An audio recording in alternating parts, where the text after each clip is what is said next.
Morning class students. आज मैं आप लोगों को डीसी जनरेटर के बारे में कुछ चीज़ें बताने वाला हूँ, है ना।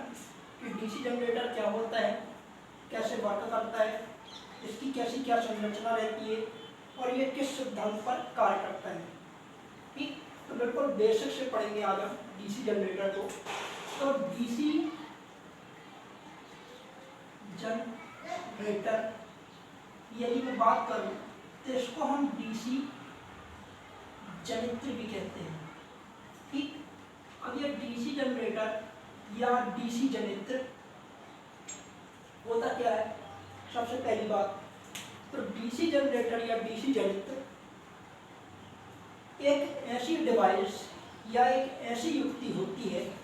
डीसी जनरेटर या ध्यान सुनना कि डीसी जनरेटर या डीसी जनित्र एक ऐसी डिवाइस या ऐसी युक्ति होती है जो मैकेनिकल एनर्जी को इलेक्ट्रिकल एनर्जी में कन्वर्ट कर दे। या फिर हिंदी वाले अगर स्टूडेंट्स हैं तो वो भी इस चीज़ को समझ सकते हैं कि यांत्रिक ऊर्जा को विद्युत ऊर्जा में कन्वर्ट करने वाली युक्ति डीसी जनरेटर कहलाती है। डीसी जनरेटर का मेन काम ये रहता है कि जो भी हमको यांत्रिक ऊर्जा मिल रही है उसको वह विद्युत ऊर्जा में कन्वर्ट कर देगा। अब यदि यांत्रिक ऊर्जा को विद्युत ऊर्जा में कन्वर्ट करने की मैं बात करूं तो ऐसा तो नहीं है कि केवल जनरेटर बस ऐसा करता है। ठीक, ये काम हमारा अल्टरनेटर भी करता है। ठीक, तो हम कॉन्सेप्ट से पढ़ेंगे बिल्कुल चीज़ों को। तो यहाँ हम बात कर रहे हैं डीसी जनरेटर की।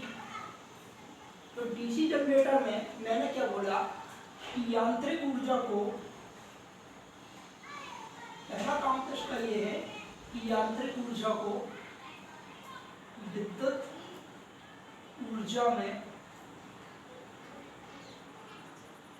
कन्वर्ट करना या बदलना। यांत्रिक ऊर्जा को विद्युत ऊर्जा में बदलने का काम कौन करता है? जनरेटर। अब विद्युत ऊर्जा में कौन सी विद्युत को बदलेगा, किस विद्युत में बदलना, इसी के आधार पर नाम रखा गया है डीसी जनरेटर। ठीक, यांत्रिक को विद्युत में तो बदलता है लेकिन किस विद्युत में बदलेगा? तो डीसी विद्युत में। डीसी विद्युत मतलब डायरेक्ट करंट। ठीक, इतनी चीज क्लियर हुई होगी कि यांत्रिक ऊर्जा को विद्युत ऊर्जा में कन्वर्ट करता है डीसी जनरेटर, है ना। लेकिन किस विद्युत को बदलता है, किस विद्युत में बदलता है? डीसी विद्युत, डीसी विद्युत में बदलता है। इसलिए इसका नाम क्या है? DC generator. अब दूसरी चीज हम इसमें और देखते हैं, ये है कुछ चीजें इंपॉर्टेंट पॉइंट इसके जो हमें याद रखना है।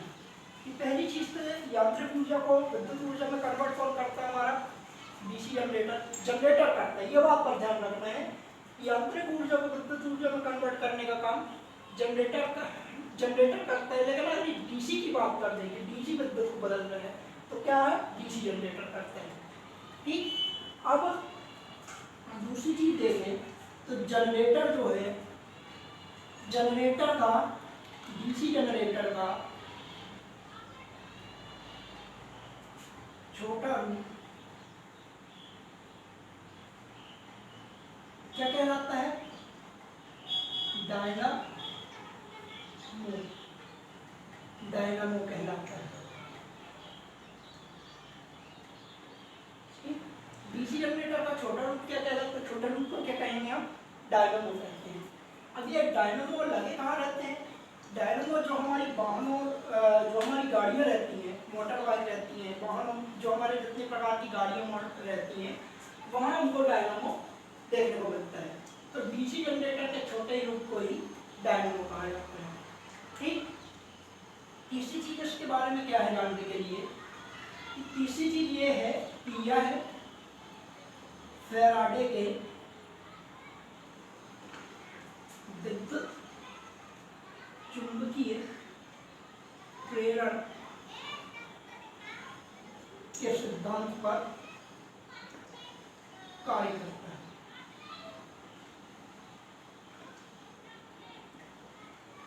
तीसरी चीज क्या है कि ये फैराडे के विद्युत चुंबकीय प्रेरण के सिद्धांत पर कार्य करते हैं।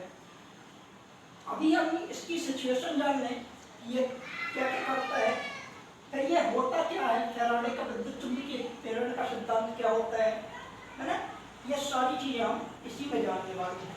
ठीक, बिल्कुल बेसिक से लेकर चलूंगा आपको हाई लेवल तक। चौथी बात हम जानते हैं इसी में कि यह फ्लेमिंग के राइट हैंड या दाएं हस्त नियम के सिद्धांत पर कार्य करता है। ठीक, क्या क्या चीजें जानी हमने इसमें। पहली चीज तो यह जानी कि यह यांत्रिक ऊर्जा को विद्युत ऊर्जा में कन्वर्ट करता है जनरेटर। अगर डीसी विद्युत की बात कर दे तो डीसी विद्युत की यदि बात करता है तो डीसी जनरेटर करता है। ठीक, अगर यहीं पास यदि एसी बोल देता तो हमारा आंसर बदल जाता, क्या हो जाता, अल्टरनेटर। ठीक, वो आगे पढ़ेंगे हम। ठीक, और ये चीज क्लियर हुई होगी आई थिंक। अब डीसी जनरेटर के बारे में दूसरी चीज ये जानी कि यह जो है डीसी जनरेटर है का छोटा रूप क्या कहलाता है, डायनेमो कहलाता है। कहाँ पाया जाता है, मोटर वाहनों में देखने को मिलते हैं। ठीक, ये सारी चीजें मैं बताऊंगा आपको और क्लियर कीजिए। अब ये चीज क्या है, फैराडे तीसरी बात पे आए तो तीसरी बात ये कह रही थी कि यह फैराडे के विद्युत चुंबकीय प्रेरण के सिद्धांत पर कार्य करता है। ठीक, फैराडे के विद्युत चुंबकीय प्रेरण के सिद्धांत पर कार्य करता है। तो फैराडे जो थे, फैराडे महाराज थे, तो फैराडे ने एक बात कही थी, देखो कोई भी मशीन हो, चाहे वो जनरेटर की बात करें, चाहे वो मोटर की बात करें, चाहे वो अल्टरनेटर की बात करें, है ना, किसी भी प्रकार की मशीन जो है, हर मशीन किसी न किसी के सिद्धांत पर कार्य करती है। ठीक, कोई भी मशीन जो है किसी न किसी के सिद्धांत पर कार्य करती है। तो ऐसे ये किस पर कार्य करता है, ये फैराडे के विद्युत चुंबकीय प्रेरण के सिद्धांत पर कार्य करता है। अब फैराडे का विद्युत चुंबकीय प्रेरण का सिद्धांत होता क्या है, फैराडे का विद्युत चुंबकीय प्रेरण का सिद्धांत, फैराडे ने एक बात कही थी कि यदि दो चुंबकीय क्षेत्रों के बीच, ठीक, ध्यान सुनना मेरी बात को, यदि दो चुंबकीय क्षेत्रों के बीच किसी धारावाही चालक को रखकर घुमाया जाए, ठीक, किसी धारावाही चालक को घुमाया जाए, तो और वह चालक यदि उन चुंबकीय बल रेखाओं का छेदन करता हो या उस चुंबकीय बल रेखाओं को काटता हो, तो वहां पर एक EMF, electric motive force generate होता है ना, ये इलेक्ट्रिक मोटिव फोर्स जनरेट होता है। ठीक, मतलब इलेक्ट्रिसिटी जनरेट हो जाती है, सिंपल सी भाषा में जल्दी समझे। ठीक, ये है फैराडे के विद्युत चुंबकीय प्रेरण का सिद्धांत। अभी मैं इसको डायग्राम से ही बताऊंगा आपको, तो क्लियर हो जाएगा बिल्कुल। फिर चौथी चीज हमने जानी कि फ्लेमिंग के राइट हैंड रूल पर काम करता है। फ्लेमिंग का राइट हैंड रूल क्या भी है, फ्लेमिंग का राइट हैंड रूल की बात करें तो देखो, ये हमारा दाहिना हाथ है, ये हमारा बायां हाथ है। ठीक, कुछ नहीं है, सारी चीजें जो हैं बिल्कुल ऐसा पढ़नी है, याद नहीं करना है किसी भी चीज को, जनरल जो चीजें होती हैं उसी में हम समझेंगे। दायां हाथ ये है, ठीक, दाएं हस्त नियम पर फ्लेमिंग ने एक रूल दिया, वह रूल क्या था वो मैं आपको बता रहा हूं। ये जो मेरा हाथ है ना, इसमें जो हमारी ये फर्स्ट फिंगर है, ये मिडिल फिंगर है और ये अंगूठा है। ठीक, अब ये तीनों क्या है, फ्लेमिंग के दाएं हस्त नियम के बारे में यदि बताऊं तो ये तीनों डायरेक्ट एक दूसरे के परपेंडिकुलर में होते हैं। परपेंडिकुलर मतलब 90 अंश 90 अंश 90 अंश। ठीक, हर एक के बीच 90 डिग्री का गैप रहता है, तीनों को हम ऐसे रखते हैं। अब इसमें ये तीनों क्या करते हैं, डायरेक्शन को बताते हैं। डायरेक्शन को बताते हैं। कौन किसकी डायरेक्शन को बता रहा है, यही चीज हमको समझ रहे हैं। अंगूठा जो है वो बल की दशा को बताता है, ठीक। अंगूठा जो है वो बल की दशा को, फोर्स की दशा को बताते हैं। फर्स्ट फिंगर जो है वो हमारी चुंबकीय फ्लक्स की दशा को बताती है, और जो मिडिल फिंगर है हमारी करंट की दशा को बताती है, ठीक। इतनी चीज ये फ्लेमिंग का राइट हैंड रूल है।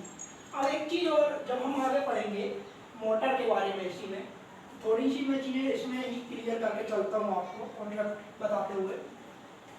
ध्यान कैसे रखेंगे कि वह भी आएगा हमारा मोटर में, कि मोटर जो होती है हमारा फ्लेमिंग के लेफ्ट हैंड रूल पर काम करती है, ठीक। तो ध्यान कैसे रखना है चीजों को, कैसे ध्यान रखें कि जनरेटर फ्लेमिंग के राइट हैंड रूल पर काम करता है और मोटर हमारी लेफ्ट हैंड रूल पर काम करती है। एक बात समझना, जनरेटर को स्टार्ट करने के लिए हमें क्या करना पड़ता है, मैकेनिकल देना पड़ता है ना, यांत्रिक ऊर्जा पहले देना पड़ता है ना। उसको स्टार्ट करने के लिए अपन बटन नहीं दबाते, उसको किसी प्राइम मूवर के थ्रू हमको घुमाना पड़ता है, तब उसको मैकेनिकल एनर्जी मिलती है ना। और किसी भी चीज को घुमाने के लिए ज़्यादा ताकत की जरूरत पड़ती है ना, और ज़्यादा ताकत की जरूरत का यदि हम इस्तेमाल करें तो वो किस हाथ से लगाएंगे, अपन दाहिने हाथ से लगाएंगे। तो इससे हमने ये चीज़ समझी, ये कॉन्सेप्ट है केवल, इससे हमने ये चीज़ समझी कि जहाँ जनरेटर की बात करेगा तो फ्लेमिंग के दाएं हाथ पर नहीं लगाएंगे, ठीक। अब मोटर घर में मशीन होती है ना, मोटर होती है पानी की, चालू करते तो कोई घुमाने की वो चीज़ तो रहती है अपने पास, है ना। क्या करते हैं, सीधे जाके बटन दबा देते हैं। तो बटन ही दबानी है, कम ताकत करनी है तो बाएं हाथ से लगा लेंगे, तो मोटर जो होती है वो फ्लेमिंग के बाएं हाथ पर, बाएं हस्त नियम पर काम करती है। आई थिंक इतनी चीज क्लियर भी होगी आपको। मैं इसकी संरचना और वर्किंग पूरा आपका नेक्स्ट पार्ट में बताता हूँ। Thank you students.